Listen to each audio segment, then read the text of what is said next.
Assalomu alaykum, hurmatli yurtdoshlar. Bugun men pensionerlar, pensiya yoshiga yaqinlashayotgan fuqarolar, nogironlik pensiyasi olayotganlar, boquvchisini yo'qotgan oilalar va umuman har bir xonadon uchun juda muhim bo'lgan masalani tushuntirib beraman.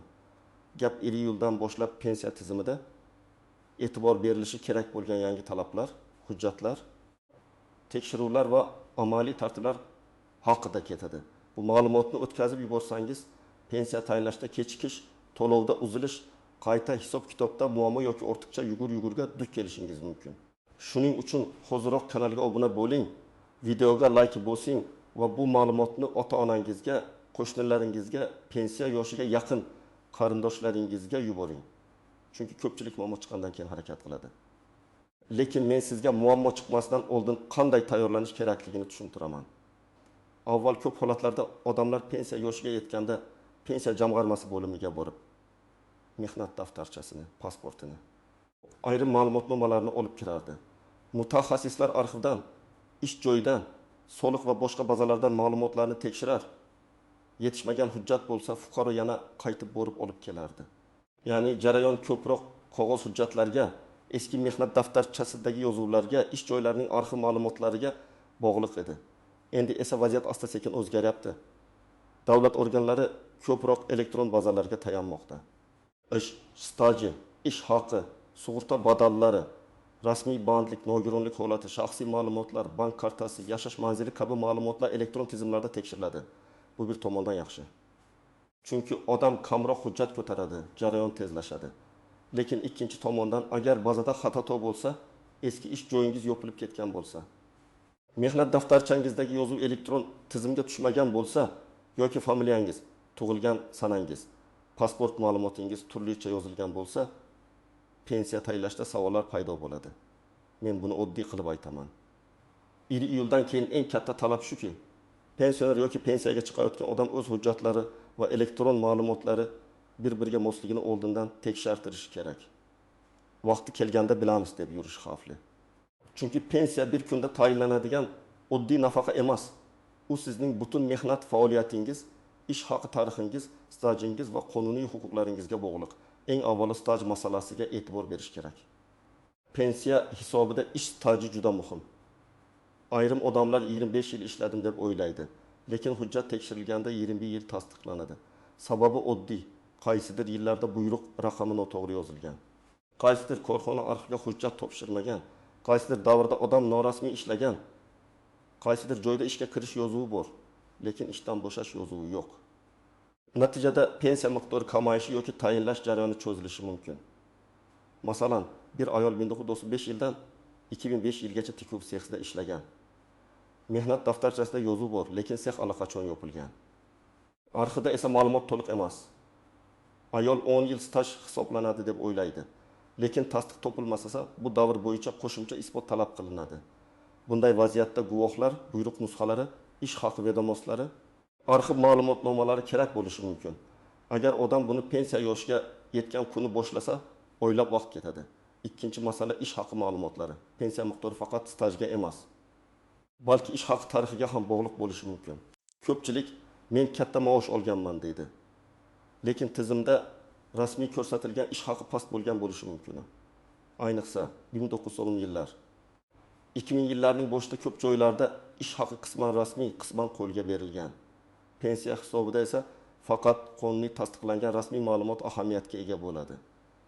Demak, odam bir paytlar yaxshi daromad qilgan bo'lsa ham, hujjatda past ko'rsatilgan bo'lsa, pensiya kutilgandan kam chiqishi mumkin. Uchinchi masala shaxsiy ma'lumotlar mosligi. Men amaliyotda ko'p ko'rganman. Odamning pasportida O'g'loy deb yozilgan, mehnat daftarchasida O'g'loy deb yozilgan, nikohdan keyin familiyasi o'zgargan, lekin eski ish joyi hujjatlarida avvalgi familiya qolgan. Yoki tug'ilgan sana bir hujjatda 12 mart, boshqasida 1 mart bo'lib ketgan. Bular mayda xato bo'lib ko'rinadi, lekin pensiya ishida katta to'siq bo'lishi mumkin. Chunki davlat organi bitta odam haqida gap ketayotganini aniq tasdiqlashi kerak.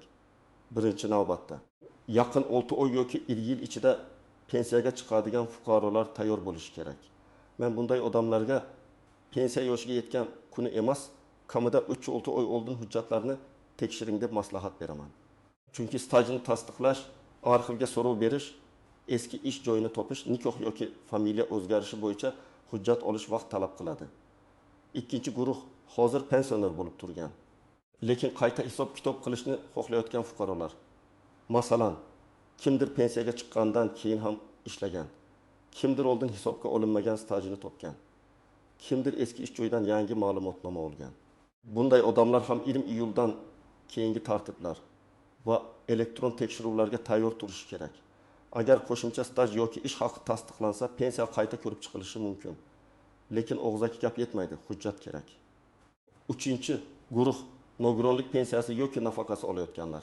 Bu yerda tibbiy mehnat ekspertizasi, nogironlik muddati, qayta ko'rik sanasi, tibbiy hujjatlar juda muhim. Agar nogironlik muddati tugasa, lekin odam vaqtida qayta ko'rikdan o'tmasa, to'lovda uzilish bo'lishi mumkin. Men shuni alohida aytaman. Nogironlik bo'yicha hujjatlar sanasini doim kuzatib boring. Menga o'zi uzaytirib qo'yishadi deb beparvo bo'lmang. Har bir holat alohida tekshiriladi. 4-guruh o'quvchisini yo'qotganlik bo'yicha pensiya yoki nafaqa olayotgan oilalar. Bu holatda farzandning yoshi, o'qishi, kunduzgi ta'limda o'qiyotgani nikoh holati, qarindoshlikni tasdiqlovchi hujjatlar ahamiyatli bo'ladi. Masalan, farzand 18 yoshdan oshgan bo'lsa, lekin kunduzgi bo'limda o'qisa, tegishli ma'lumotnoma talab qilinishi mumkin. Agar ma'lumotnoma vaqtida topshirilmasa, to'lov to'xtab qolishi ehtimoli bor. Agar sizning pensiyangiz allaqachon tayinlangan bo'lsa, bank kartangiz faol bo'lsa, pasport ma'lumotlaringiz yangilangan bo'lsa, yashash manzilingiz o'zgarmagan bo'lsa, nogironlik yoki boshqa muddatli holatlar bo'yicha sanalar tugamagan bo'lsa, siz vahimaga tushishingiz shart emas. Lekin baribir men tekshiruvni tavsiya qilaman. Chunki menda hammasi joyida deb o'ylagan odamda ham ba'zan kichik xatolar chiqadi. Masalan, pensioner boshqa viloyatga ko'chib ketadi, lekin pensiya bo'limiga manzil o'zgarishini vaqtida bildirmaydi. Yoki bank kartasi muddati tugaydi, lekin yangisini rasmiylashtirishga chiqadi. Yoki telefon raqami o'zgaradi, SMS xabarnomalar kelmay qoladi. Bular pensiya huquqini bekor qilmaydi, lekin to'lov jarayonida noqulaylik tug'diradi. Birinchi misol, erkak kishi 60 yoshga yaqinlashgan, umumiy ish tajribasi 32 yil deb hisoblaydi. U zavodda 12 yil, kolxozda 8 yil, keyin xususiy firmada 12 yil ishlagan. Tekshiruvda zavod bo'yicha hujjatlar bor. Xususiy firma bo'yicha soliq ma'lumotlari bor, lekin kolxoz davri arxivda to'liq chiqmaydi. Agar u oldindan arxivga murojaat qilsa, tuman arxivida ish haqi vedomosi yoki buyruq nusxasini topishi mumkin. Agar kechiksa, pensiya tayinlashda faqat tasdiqlangan davr hisobga olinib, qolgan qismi keyinroq qo'shilishi mumkin. Bu esa bir necha oy kamroq pensiya olishga olib keladi. Ikkinchi misol, ayol kishi 25 yoshga chiqmoqda. U 20 yil maktabda ishlagan, keyin 7 yil uyda farzand tarbiyasi bilan band bo'lgan. Yana 10 yil do'konda sotuvchi bo'lib ishlagan. Maktabdagi staj aniq, lekin do'konda ishlagan davrning bir qismi norasmiy bo'lgan. U har kun ishlaganman-ku deydi. Lekin pensiya hisobida har kun ishlagani emas. Rasmiy mehnat munosabati va tegishli to'lovlar muhim. Shuning uchun norasmiy ishlagan yillarni keyin isbotlash juda qiyin bo'ladi. Uchinchi misol. Pensioner 2 million so'm pensiya oladi, lekin yaqinda eski ish joyidan 5 yil qo'shimcha staj haqida arxiv ma'lumotnomasi topdi. U bu hujjatni olib pensiya jamg'armasiga murojaat qilsa, mutaxassislar qayta hisob kitob masalasini ko'rib chiqishi mumkin. Lekin hujjatdagi ism, familiya, lavozim, ishga kirish va chiqish sanalari aniq bo'lishi kerak. Agar ma'lumotnomada Karimov deb yozilib, to'liq ism bo'lmasa, qo'shimcha tasdiq so'ralishi mumkin. 4-misol, nogironlik pensiyasi olayotgan fuqaroning qayta ko'rik muddati o'rin iyulda tugaydi. U avgustda boraman deb yuradi. Natijada iyuldan keyingi to'lovda uzilish bo'lishi mumkin. Keyin hujjatlar tiklangandan so'ng ham jarayon vaqt oladi. Shuning uchun qayta ko'rik sanasini kalendarga yozib qo'yish, tibbiy kartani, shifokor xulosalarini, analiz natijalarini oldindan tayyorlash kerak. Birinchi nozik jihat. Hamma hujjat ham bir xil kuchga ega emas. Mehnat daftarchasidagi yozuv muhim, lekin ba'zan u yetarli bo'lmasligi mumkin. Ayniqsa yozuvda muhr bo'lmasa, buyruq raqami ko'rsatilmasa. Tashkilot nomi noaniq bo'lsa yoki yozuv tuzatib yozilgan bo'lsa, qo'shimcha ma'lumot so'raladi. Shuning uchun eski mehnat daftarchangizni ochib, har bir sahifani diqqat bilan ko'rib chiqing. Ishga kirish sanasi bormi? Ishdan bo'shash sanasi bormi? Muhr tushirilganmi? tashkilot nomi tushunarlimi, imzo bormi? Shularni tekshiring. Ikkinchi nozik jihat, familiya o'zgargan bo'lsa, albatta tasdiqlovchi hujjat kerak. Ayollar orasida bu juda ko'p uchraydi. Qizlik familiyasi bilan ishlagan, keyin turmushga chiqib familiyasi o'zgargan, keyin yana boshqa hujjatlarda yangi familiya yuritilgan. Bunday holatda nikoh guvohnomasi, ajrim bo'lsa ajrim hujjati, familiya o'zgarishi haqida FHD yo'l ma'lumotnomasi kerak bo'lishi mumkin. Uchinchi nozik jihat, chet elda ishlagan davrlar. Agar fuqaro boshqa davlatda rasmiy ishlagan bo'lsa, bu davrning pensiya hisobiga qo'shilishi xalqaro kelishuvlar. Hujjatlarning qonuniyligi va tarjima talablariga bog'liq bo'lishi mumkin. Rossiyada 10 yil ishlaganman deyishning o'zi yetmaydi. Rasmiy mehnat shartnomasi, sug'urta to'lovlari, ish beruvchi ma'lumotnomasi. Tegishli davlat organlaridan tasdiq kerak bo'lishi mumkin. Hujjatlar chet tilida bo'lsa, belgilangan tartibda tarjima va tasdiq talab qilinadi. 4-nozik jihat, bank kartasi va to'lov usuli. Pensiya tayinlangandan keyin ham pulni olish masalasi alohida ahamiyatga ega. Karta muddati tugagan bo'lsa, hisob raqami yopilgan bo'lsa, bank rekvizitida xato bo'lsa, to'lov qaytib ketishi yoki kechikishi mumkin. Shuning uchun kartangizning amal qilish muddatini tekshiring. Ayniqsa, yoshi katta ota-onalar kartaning muddatiga e'tibor bermaydi. Karta ustida oy va yil yoziladi. Agar muddat yaqin bo'lsa, bankka borib yangilab qo'yish kerak. 5-nozik jihat. Ishonchnoma bilan pensiya olish. Ayrim pensionerlar kasalligi yoki uzoqda yashagani sababli pensiyasi farzandi, qarindoshi yoki boshqa ishonchli odam orqali oladi. Bu holatda ishonchnoma muddati notarial tasdiq, shaxsni tasdiqlovchi hujjatlar to'g'ri bo'lishi kerak. Muddati o'tgan ishonchnoma bilan pul olishda muammo chiqadi. Shuning uchun ishonchnoma qachongacha amal qilishini yozib qo'ying. Birinchi xato, hujjatlarni oxirgi kunga qoldirish.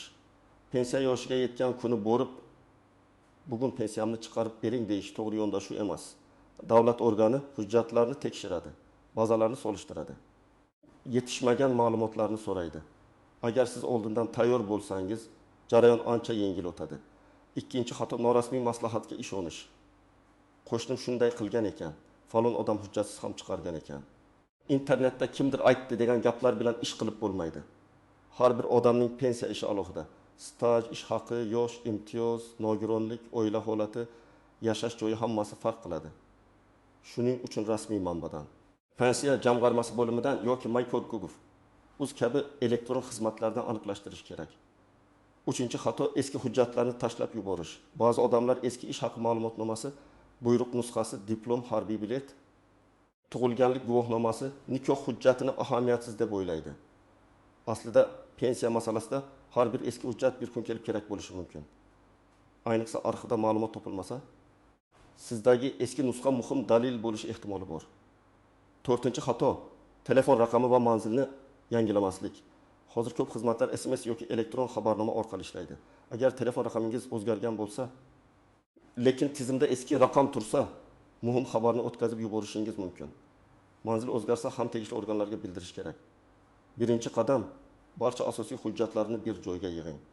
Pasport yoki ID karta, mehnat daftarchasi, diplom, harbiy bilet, nikoh guvohnomasi, familiya o'zgargan bo'lsa tasdiqlovchi hujjat, farzandlar tug'ilganlik guvohnomalari, nogironlik bo'yicha tibbiy hujjatlar, bank kartasi rekvizitlari, eski ish joylaridan ma'lumotnomalar. Bularni papkaga solib qo'ying. Iloji bo'lsa har birining nusxasini ham tayyorlang. Ikkinchi qadam, mehnat daftarchasini tekshiring.